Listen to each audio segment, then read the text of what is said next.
This program is powered by thevirtual.show, making your offline events virtual.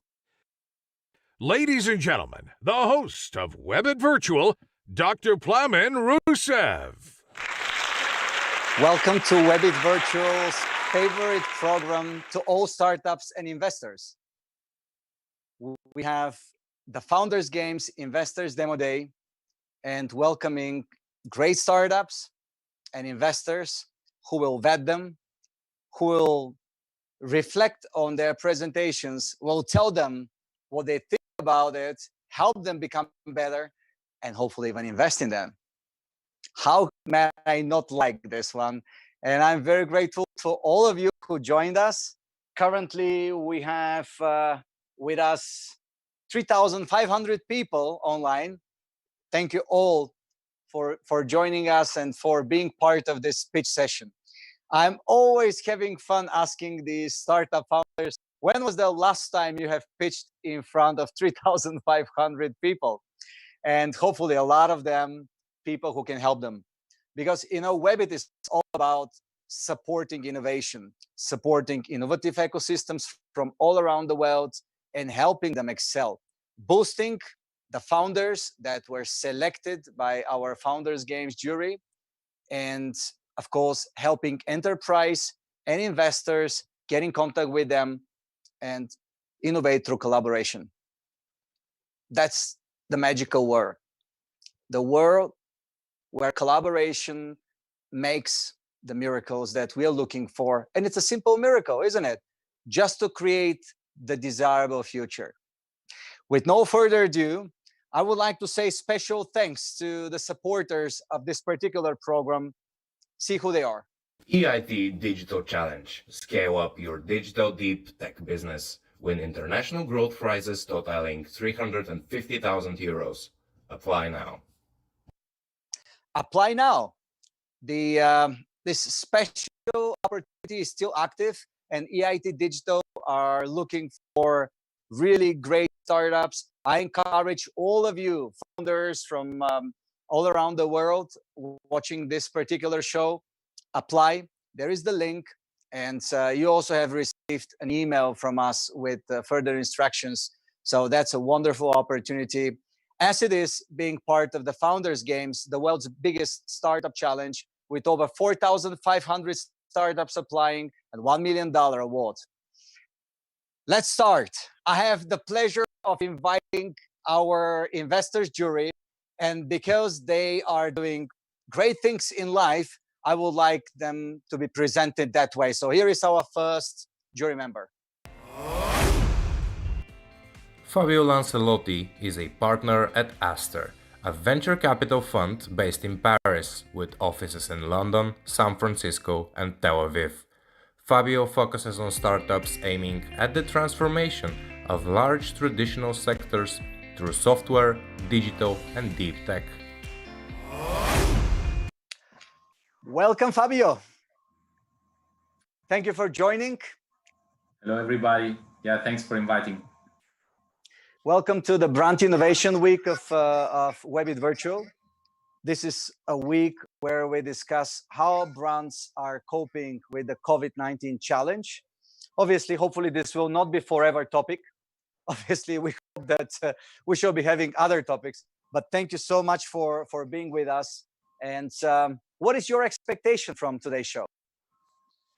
Well, I think what is what is interesting is to see how innovation and how great founders are responding to the challenges that especially some sectors face as a result of the pandemic. We will see some companies, I think, more active directly to support the general ecosystem.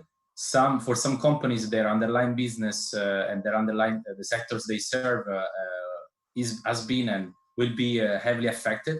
So it's interesting to see whether they're changing their value proposition, if they are trying to find new ways to help customers to navigate through these challenging times.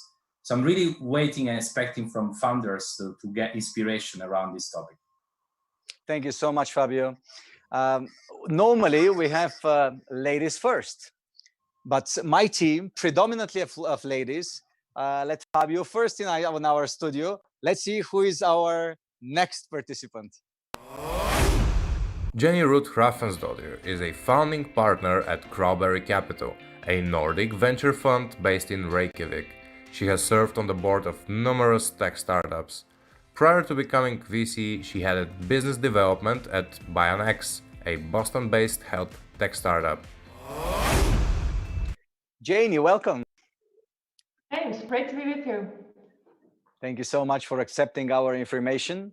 I was just joking with my team. We have one of the best team in the world, predominantly female powered. And I said, we have a lady, why is she not first? But thank you. What is your expectation?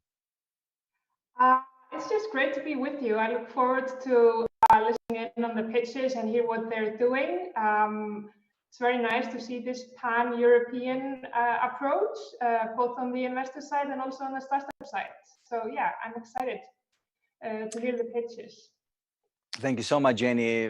We are really looking forward to catalyze a pan-European network that would really foster the development of innovation and creating stronger, better, and more successful entrepreneurs and innovators. So definitely the WEBIT family is enriched by having you and having all the other panelists. Thank you so much. I have really no patience of presenting all of the panelists. 2 more coming up. Let's see who is the next one. Yago Montenegro is an investment director at Monda Ventures. He invests in insurtech and B2B tech startups in Europe with a VC fund backed by leading European insurers, including Mapfre and the NN Group, and by a global network called the Monda Club. Yago, welcome. Hello. Thank you so much for joining. Thank you very much for your invitation. I'm very, very glad to be here today. And yeah, looking forward for startups. Thank you. We have a selection of startups that hopefully will match perfectly our investment tickets, which vary from 500,000 to 5 million, if I have the right information. Mm-hmm. Yes, exactly. I mean, like on our side, I mean, like we are very flexible. I mean, like so depending on the stage of the startup, we can accommodate different terms. And yeah, I mean, like eager to discover interesting innovations. Thank you so much. And we will be all together in the studio after I present our last jury member. Please see who he is. Andreas Cser is a co-founder and partner at Automat Ventures, an enterprise AI-focused venture capital fund. He has 20 years experience in tech as an investment banker, senior executive, and investor. Andreas has been investing in early-stage technology companies for the past 8 years. After 8 years, Andreas, you're with WEBIT. Yes, and very much looking forward to it. And this is your second time with us. Correct. I'm so grateful for being part of our global WEBIT community of investors. Offline, we welcome over 1,000. Online, we select 4. And I'm grateful that you're part of that today again. Much pleasure. Thank you so much. Well, it's fun. And let's start it. I would like to see all the investors with me in the studio. Let me tell you the simple rules, even though I know very well, but still for our maybe newcomers online. We have 3 startups selected from a very large number of startups in the vertical of brand innovation. We've selected them because they're simply one of the best. They shall be pitching one after another, and we shall be vetting 5 important factors of their life, business life. Uniqueness of their ideas, business approach and development, marketing approach and development, team capacity, and we shall be discussing how we can help them in supporting them further. So we will see how they present, We will also put this as part of the vetting, because it's part of the business and part of the deal. All of you have your documents, where I will kindly request to fill in your VETs as soon as the startup goes on. 3 minutes for presentation, 5 minutes for Q&A. And now I'm inviting Xibit and Zach Giante from Germany. Yes. Do you hear me? Zach, crystal clear. Yes. Thanks a lot. Thanks a lot for having me and saying hi from Berlin, Germany.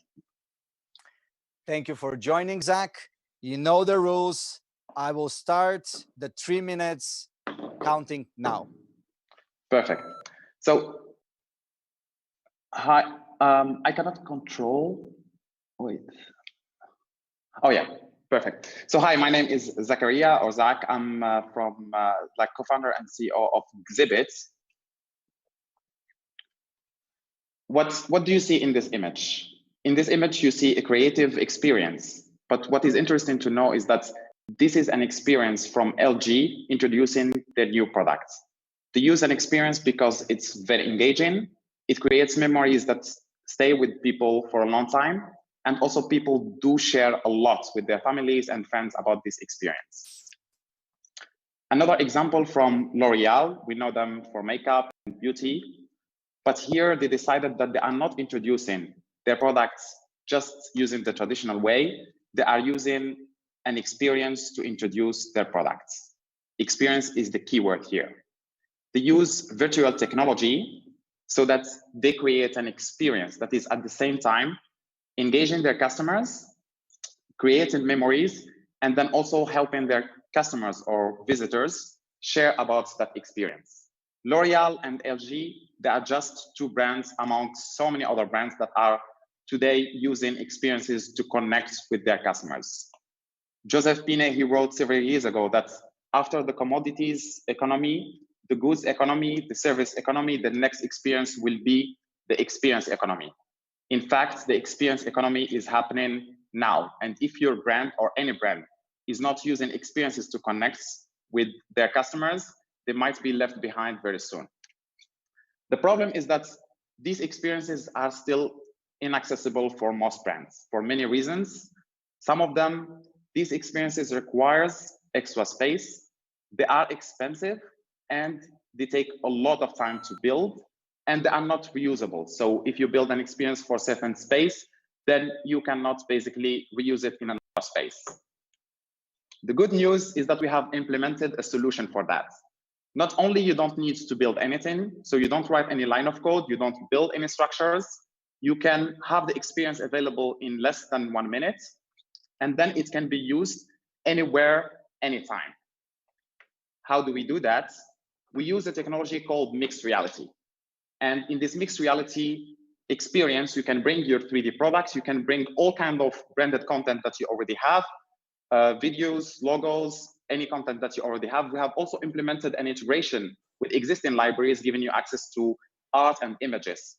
And we give you all the interactions, we enable you to create that experience in any space. Our business model is B2B software as a service. You create for free and then you pay only to Xibit. And when we talk about marketing and advertising, huge markets. Your time is up, unfortunately, Zach. But you have 5 more minutes to impress the jury. And I would like to invite the jury to start the questions now. Who would like to be first? Ladies first? Oh yeah, I'm happy to be first. Thank you, Zach. I was just wondering if you provide content, if you're a content creator, or only a platform provider. Sorry, we don't provide content. So basically the content is coming from brands. But what we provide also, I mean, there is certain content coming from the libraries that we developed, like an integration with them. So content, either you bring it yourself or you just use existing content, but we don't create content. We just offer like all the toolkits to create the experience in any space, to build interactions and also like reporting and data. around that. And my second question is, I mean, this is a sales tool to create experience. How do you sell your product? So our product is basically a platform, and there is an application available on the mixed reality app store, let's say, of Magic Leap right now. And you just have access to that, like to the platform online to manage your content, and later on in the application to create the content in any space. And you just save the experience, and then the experience can be just reused by anyone who wants to use it. I hope I was clear. No. Okay, this is helpful. So have you got built into the product any network effects or something that helps you to distribute the product? Yes and no. I mean, what we have is basically, we are not targeting users. So our software is like really B2B. So we just enable customers to build an experience. But what we have done is that, I mean, we try to just have as much variety of integration with existing platforms so that people have access to a lot of content. And by doing that, I mean, if there is anyone basically trying to compete with us, customers will go to the platform that already has like many integrations. So that's the slight network effect that we try to implement. I feel like, Zach, your powerful platform is more attractive than the way you present it. Let's see some other questions here. Can I ask, Zach? Please. Sure. Is WEBIT using your platform at the moment? That's a tricky question. We should. Not Right, yet, Zach? but hopefully soon. More questions, please. Yes. Yeah, Please. I had one question, Zach. Fabio. You showed us at the beginning like nice pictures of like people in an exhibition floor, lots of people all together.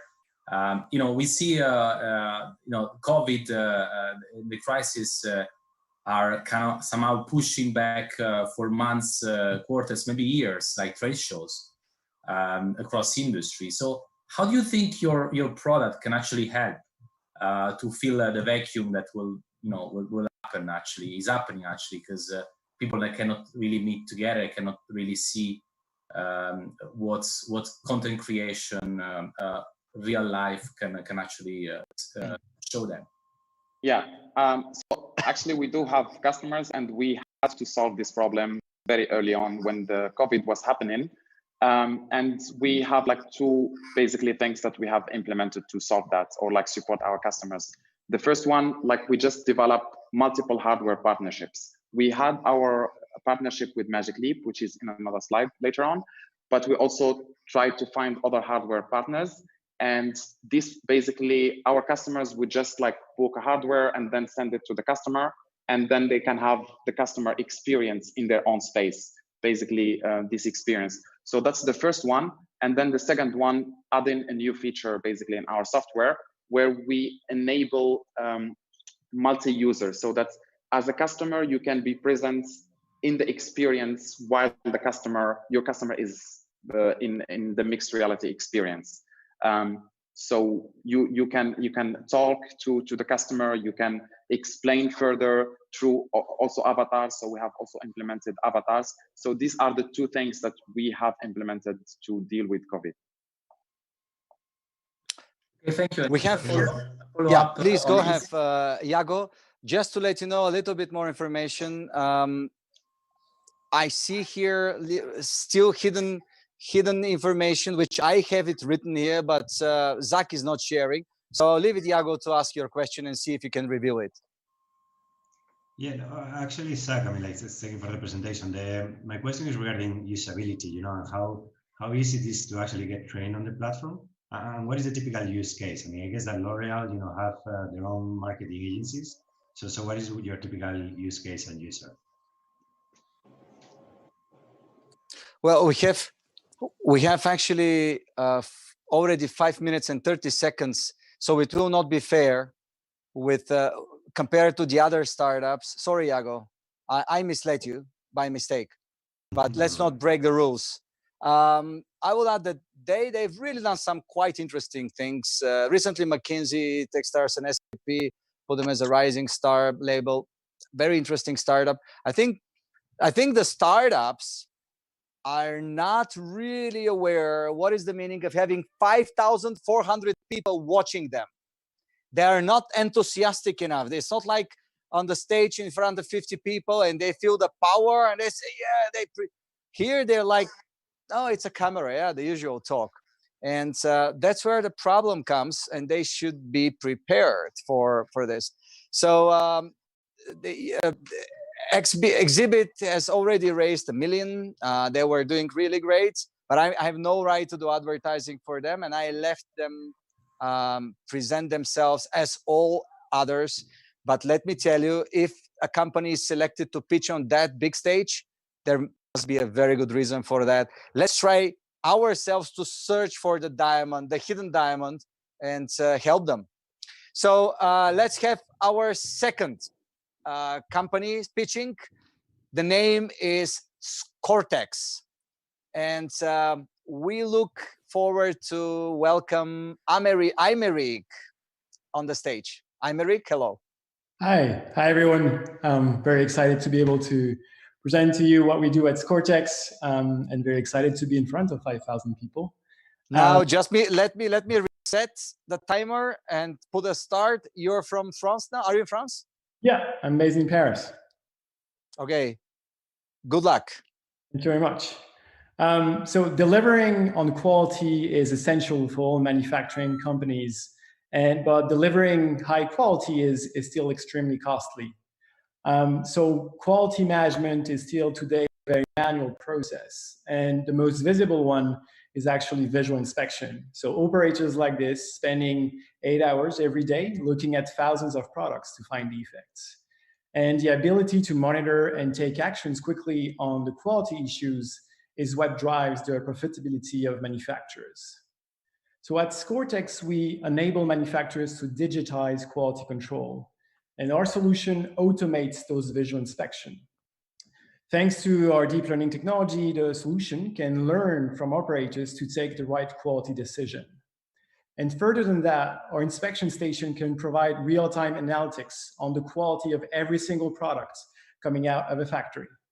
So the data is centralized into a web application that is easily accessible from all the key stakeholders, providing quality, visibility, and traceability while reducing the overall cost of quality for manufacturers.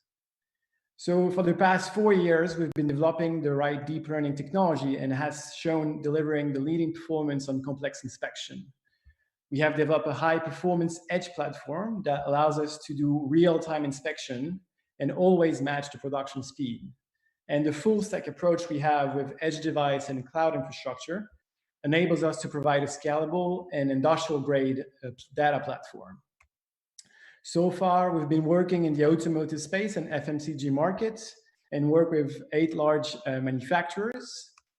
So to talk about the impact of our solution, right now it's about reducing the cost of inspection, improving quality control, and automating the quality reporting that is necessary in so many industries. And a business model, we have a 2-step process. It's a CapEx investment and a nano license. A few words about my team. Very proud of the team. We're 30 people right now. And this team, we're bringing expertise on the enterprise software, deep learning, as well as experience in the aerospace, oil and gas, medical, and space industry. So yeah, as I mentioned right now, we're a team of 30 people based in Paris. We've been backed by Alvin and Notion Capital and have raised 4.6 million so far. I think it's a pretty interesting time for manufacturers. This crisis has brought the spotlight on manufacturing and supply chain in Europe, and our solution can really help manufacturers digitize the quality management and be more competitive and being more relevant than ever. Well, what are we going to do in these 10 seconds left? Well, I'm excited to answer any questions. 3, 2. Questions? Yes. Andreas, please. Congratulations. It looks as a very impressive, very well thought out application of deep learning and machine learning, and it's and I like that very much. I'm surprised this doesn't come from Germany; it comes from France. Wow, that was a joke, Andreas. That's a compliment. I meant as a compliment anyway. So my question is, in terms of sales cycles, how do you bridge, because these are very, very long sales cycle products? How do you tackle that? Yeah, so now we're seeing on average that it's 4 to 6 month sales cycle. And then we try to make it as easy as possible for a manufacturer to engage. So trying to get the inspection running on their production line as fast as possible so they see the impact. And especially in this time of COVID and challenges in the manufacturing space, the goal is to make sure we have a business model that allows the return investment for our customer to be as short as possible. And right now that we see that it's possible to have a ROI of 3 to 6 months. So I think that makes this solution pretty appealing. That's very good. How do you do you have sort of test beds or testing products that you can deploy very quickly to then convince clients to subscribe to a bigger version of it? Yeah, so we have demonstrator in your office where we can easily either show on generic products, or we can actually put our customer's product when it fits. And then we implement it on a first production line before basically do a land and expand as we work with customer that has tens or hundreds of factories. Very good. Thank you. More questions, please? Yeah. Go ahead, please. Yeah. Thank you. How long does it take to actually set up the platform and train the models? Yeah, so once the system is installed on the production line, right now for the training, we see an average of 3 weeks necessary. That said, we have a soft transition process where basically the operators and the quality team is involved in the automation process, so they understand how to best take the most value out of this solution. So it starts with data acquisition, then the operator can interact with the solution with a specific machine learning methodology that we've developed, and then you end up with a fully autonomous inspection station. Great, thank you. More questions? Please go ahead, Jenny. My question is along the same line. So I was wondering, when you're training the models, can you use any transfer learning from other products that you have, where you've trained models before? Yeah, definitely. And this is what we see, especially for manufacturers who have tens of lines using the same process, for example, injection plastic or packaging inspection, where our solution, basically, we do generic application that they can inspect a process and the defects associated to a process. So there's for a manufacturer, a very interesting network effect. And then also we can see within supply chain and different actors of the same supply chain, we can have an interesting network effect as well. Thank you. More questions here? Can I ask, your algorithms, are they classifiers more? Are they kind of, would you put them more into the visual search category? So we actually have 3 different modules of vision. Not go in the intricate of how they're put together, but basically we do segmentation, so understanding the different parts of the product. We do localization to understand where the defects are, and then classification to understand what actually are the products that go in the inspection station, and what kind of defects do we see on the products, if there are any. I find it phenomenally important what you're doing. Aymeric, really congratulations. 30 more seconds for questions. Does the jury have any questions? Yeah, I mean, Jenny, please go ahead. I was just wondering about your marketing, because your business model is conventional enterprise, and you have long sales cycles. So are you doing anything new in marketing? So we've implemented an account-based marketing strategy, as we basically are focused on niches of application to be able to be more efficient for our customers. And we have a target list of accounts, and we basically are very precise in our marketing efforts towards those list of accounts that we think were most relevant for. And can you share some info on like how you affect top line, because it's very cost focused. How do you approach that with the customers? Janie, is it? I don't want to be rude, but they are overtime, and we have to follow the same rules both for investors and the founders to be a fair platform. But I agree, it's a very important question, and you can ask the startup afterwards. Thank you so much, all of you. Thanks so much, Aymeric. Thank you. Great presentation. You don't leave, right? You stay with us. We have to define the winner and to award the winner. I'm having so much fun. I forgot to say what is the award. The award is a wild card to WEBIT, Founders Games, pitch competition, free exhibition stand for WEBIT, opportunity to join the $1 million award, and of course, full access to our pool of investors from all around the world. And not least, actually, even more important, the corporates who are looking for solutions. So I would say, regardless of being investor and having great investors here with me, if you can bootstrap your company, if you can guarantee your revenues and grow them, and you can deal with that, and you don't need money, don't take investors' money. Our money are the most expensive ones. Well, with the exception of WEBIT's impact and WEBIT commitment, because we take zero. We're here only to support the ecosystem and both the entrepreneurs and investors to meet, to match, and to grow. And our third participant is Novable. And we have Lauren Kinet, if I read it the correct way, from Belgium. Yes. Hi, everyone. Thanks for having me. And greetings from Belgium, the country of chocolate, beer, and 7 governments. Well, now you're in trouble. You mentioned something that people want. Not sure how it will define the reflection of what you're going to say. Is it going to trigger the same centers of indulgence in the brain? Now it's time for you to start. 3 minutes now. Thank you. Novable is the next generation startup scouting technology for companies. You know, the future of companies lies in their capacity to innovate fast. And one way to do that is to turn to startups to drive an innovation agenda, because startups are like crystal balls to the future, right? So it's corporate venturing. That's not new, but it's booming right now. 80% of corporations want to work with startups, and 65 already did in the last 3 years. However, However, it's hard to spot the right startups. Sorry, I'm just, wow. Sorry, I would like to go up.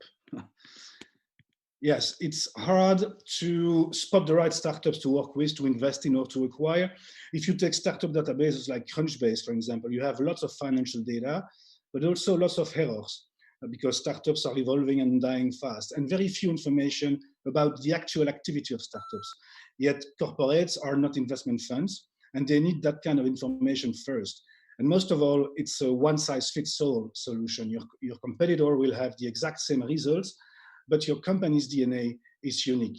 And this is why Novable has the same approach that Google did against AltaVista at the time. We do not compare to Google, of course, but the shift is similar. We go bottom up. We start from the textual content of startups using natural language processing and machine learning to create a context that we match with the briefings our customers provide. We then render a ranked list of matching startups based on their activity with real-time updates. And the results are consumed through an online dashboard so that our customers can devote their time to the most relevant startups candidates instead of analyzing bad ones.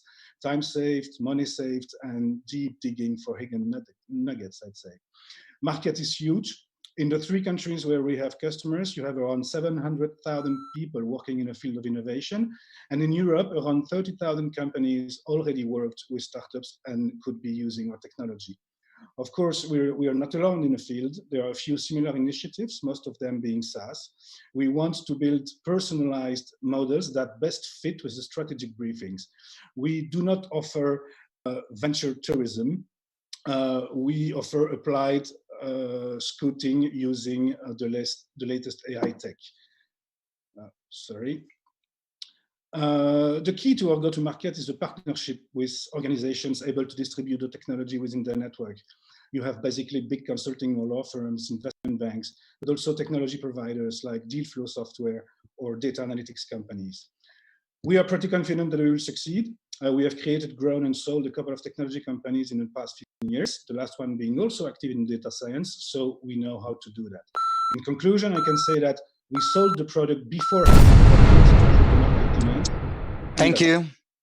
I always hate these games, jokes from the studio with bumps and explosions, but that's their sense of humor. What can I say? Thank you so much. Now the jury starts with questions. Please go ahead. Who's going to be first? I have some feeling that Jenny has a question ready. Questions. Question. I would be happy to start. Yeah, I would love to know more about your business model, and because I imagine that you have an M&A angle there. Yes. The first thing to understand is that we do not position ourselves as a B2B SaaS, with a standalone platform where you swipe your credit card and use the technology, because it's the best way to have the similar result as your competition. As I said, companies' DNA are unique. So we are in a recurring business model, but we're not, and we are not consultants. So we charge a yearly fee to access the technology that will build a personalized model that will improve over time. And each customer will pay around 15,000 euros a year. And we have a couple of upsell opportunities to offer on top of that. What we call, for example, deep dive analysis, where we have a productized process to analyze deeper a startup that is considered as relevant for the customer, so that we call the founders, we look for financial information, and we provide in a productized way a short, let's say, report that they can use in their workflow afterwards. So, yeah, sorry, you wanted to follow up? So go. No, just someone else. Go ahead. Yeah, no. Thank you so much. You don't need me. Actually, I can actually just leave the studio, and yeah, please go ahead. I think Laurent didn't have enough time, of course, to present the product. So one of the questions I really have was regarding the product. What type of parameters do you take into account to do the selection? Because in particular, the team mix, the team element of a startup is essential, of course. So how do you consider that in scoring? Yes, we target corporations, large companies, and they provide us with text briefing in plain English. So they write a briefing on 1 or 2 pages, and we inject this briefing into our technology, the algorithms. So the briefing is itself vectorized using NLP techniques, and then we match this vectorization with the contextual information that we have collected around the startups that we crowd. So we have a data collection layer, an NLP layer, a machine learning layer to build the personalized model, and then a dashboard interface, which is not the core of the technology, which is just a way to consume the results. Okay, so if in the brief there is no specific request around the team aspect of the startup? No, because we talked with a lot of corporates, and they are not in an investment purpose. We have identified 4 main use cases, going from the monitoring of innovation to seeking startups for partnerships to co-create products and services, then to corporate venture capital to invest in, and then to M&A, of course. But the first thing they need, because they are corporate with an industrial strategy, is information about the activity first. They will not analyze the team if the activity is not vetted yet. Okay, so we take the problem the other way around than startup database, where they start top down with firmographics, funding amounts, turnover, which is not the first thing that interests our customers.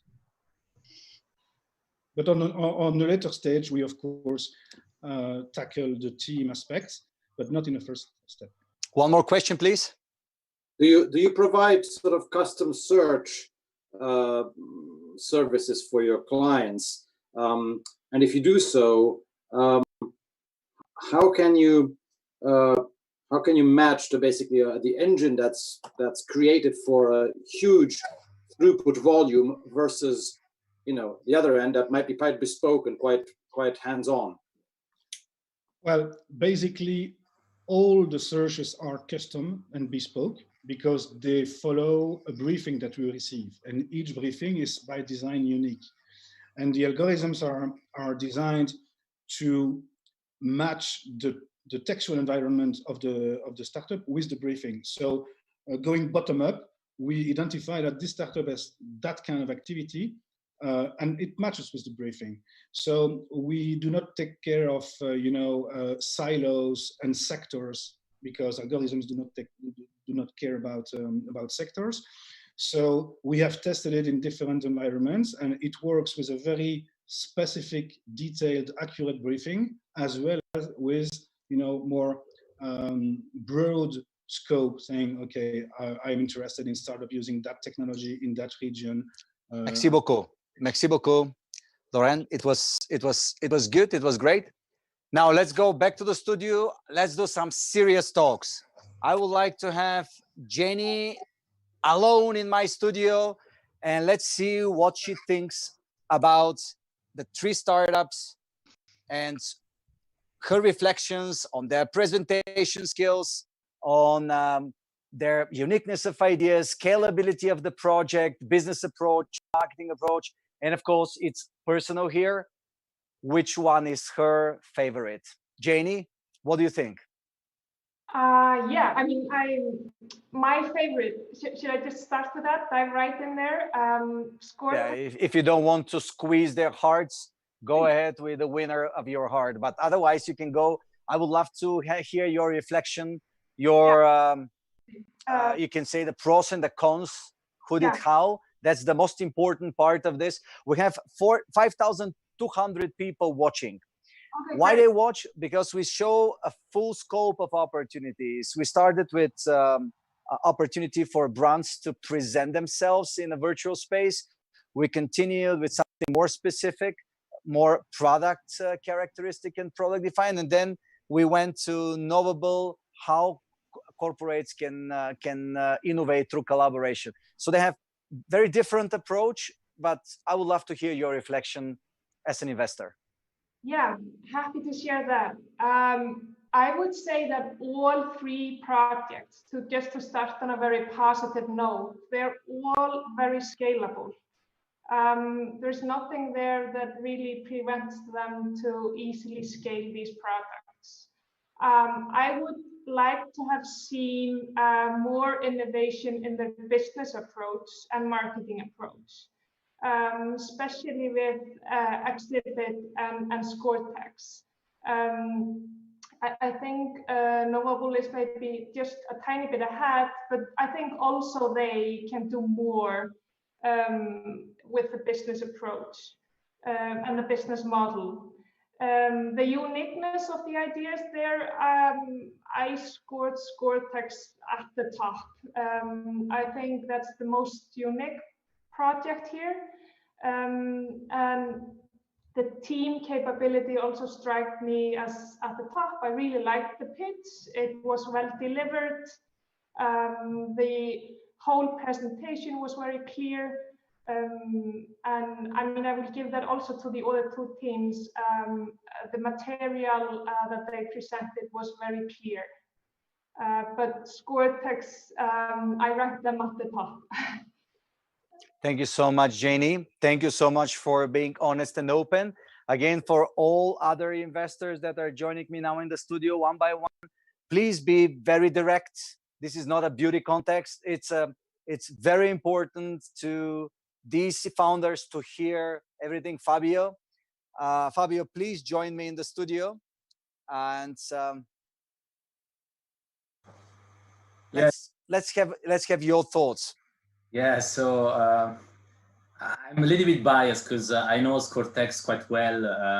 I've met them several times. By coincidence, we both live in Paris with Emmerich. So, I tend to agree in terms of like pitch preparation, in terms of you know, well thought business model. They seem the more solid among the three. Of course, it's also important to highlight that the stage, the maturity of those three companies are not necessarily the same. Scortex is more mature. They've raised more money.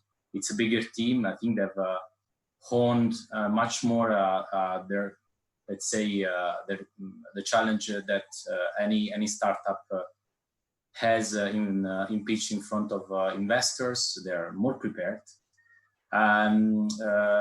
But I would also, so, you know, I also rate highest Scortex, just to be clear.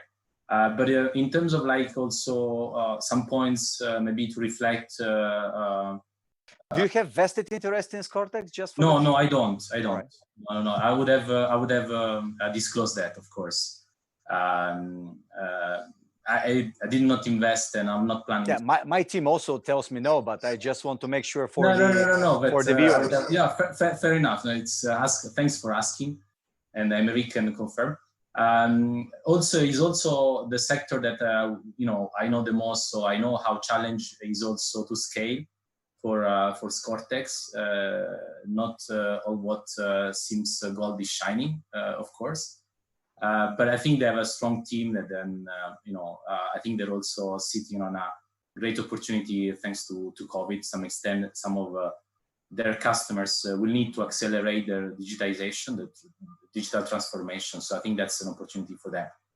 Thank you so much, Fabio. Yeah. I can't agree more. Yeah. Actually, most of the startups, all of them, are in a perfect position. There is no one losing. I reflect on your words in the difference of their stage of development. Kind of, I agree. Yes, it's obviously Scortex has raised almost 2.5 times more than the other two. The other two are at average of 1.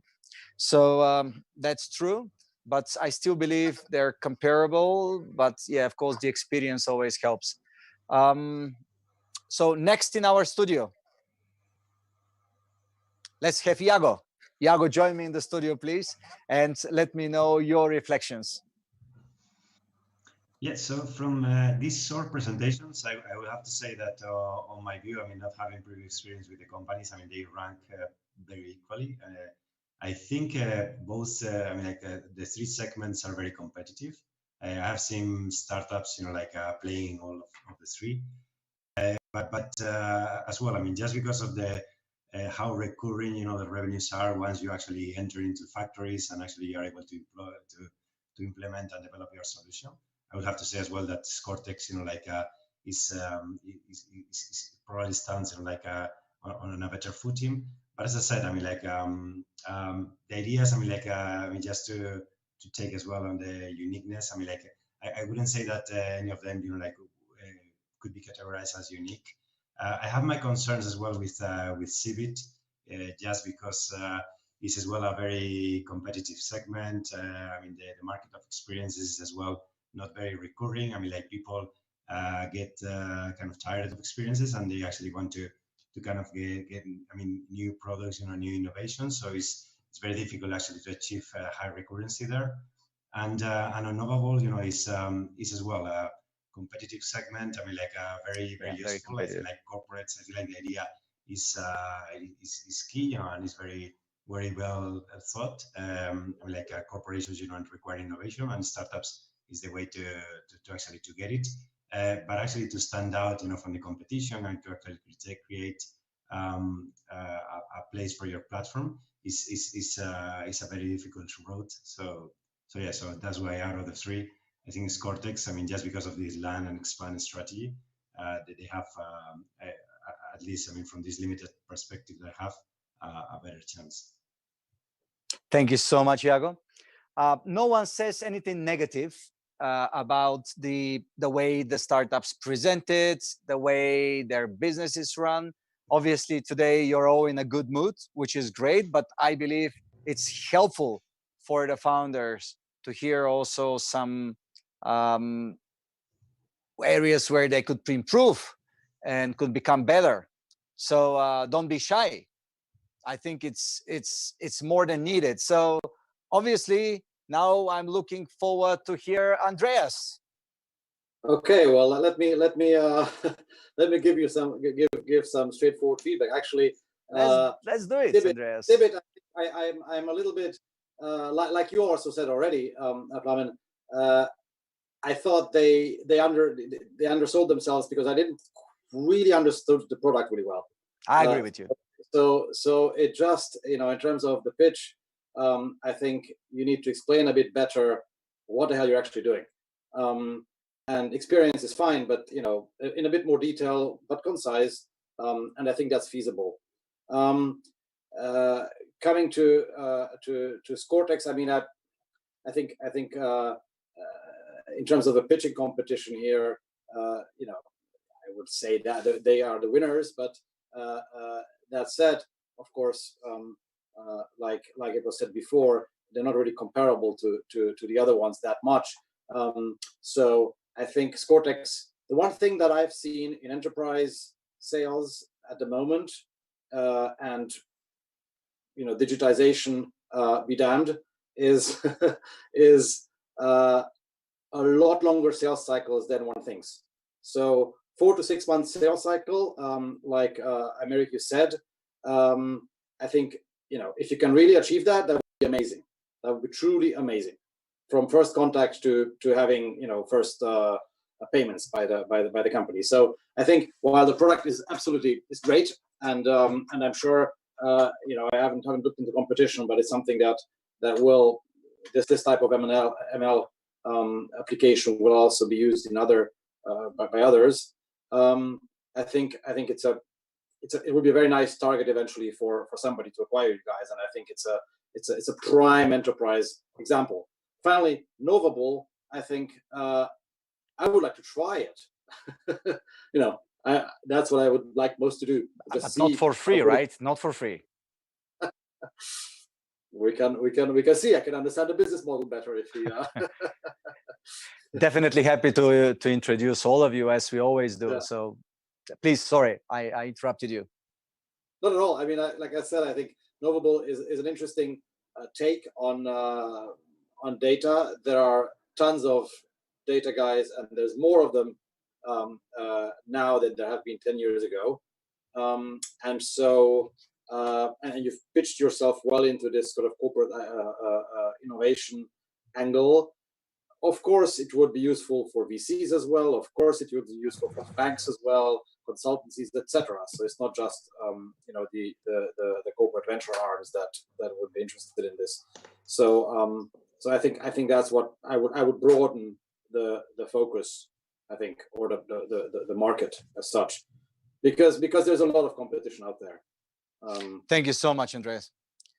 Now, you've heard the reflection of the investors, but these are words. Let's see if the words mismatch their vetting, because you've heard 4 people saying one company as a winner, but I see the numbers. And it might turn that they show something different. But they don't. The winner is Cortex. Congratulations.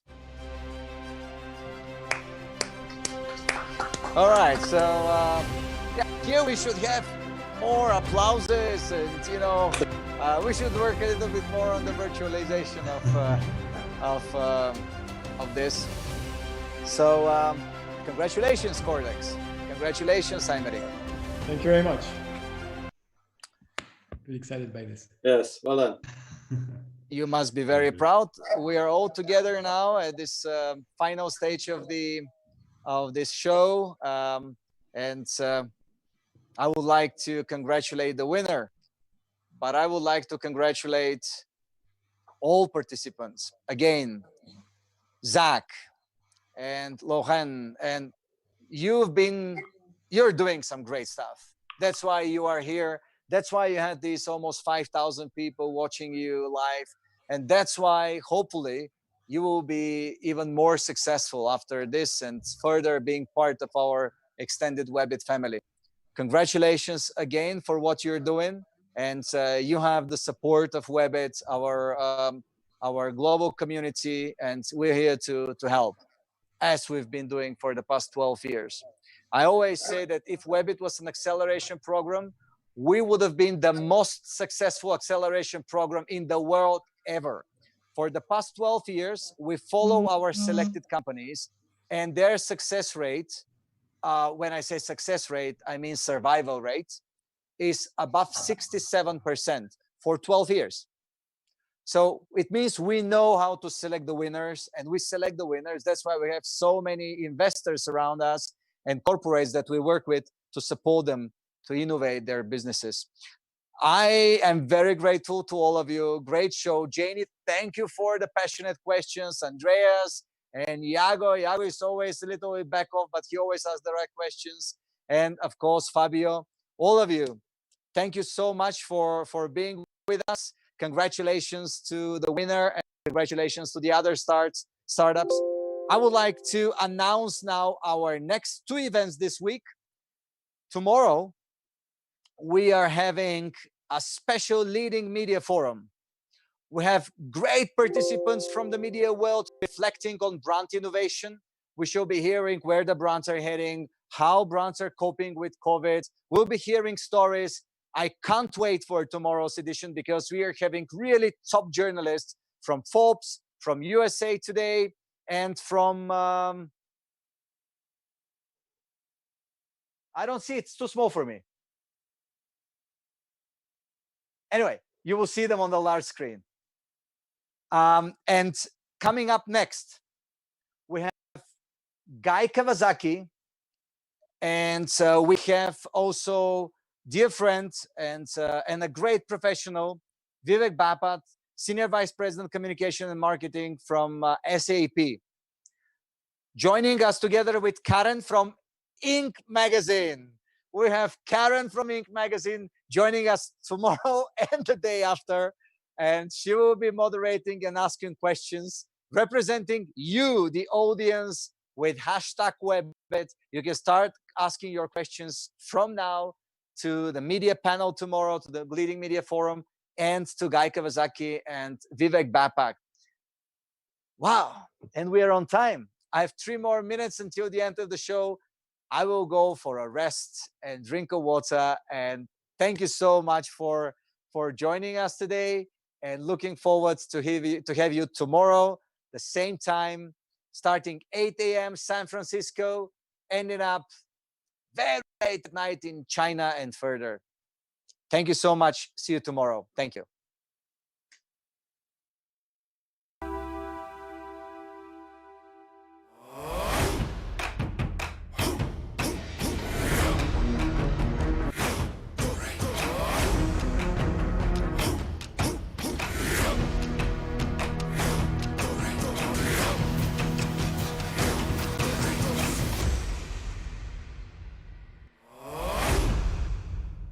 This program is powered by thevirtual.show, making your offline events virtual.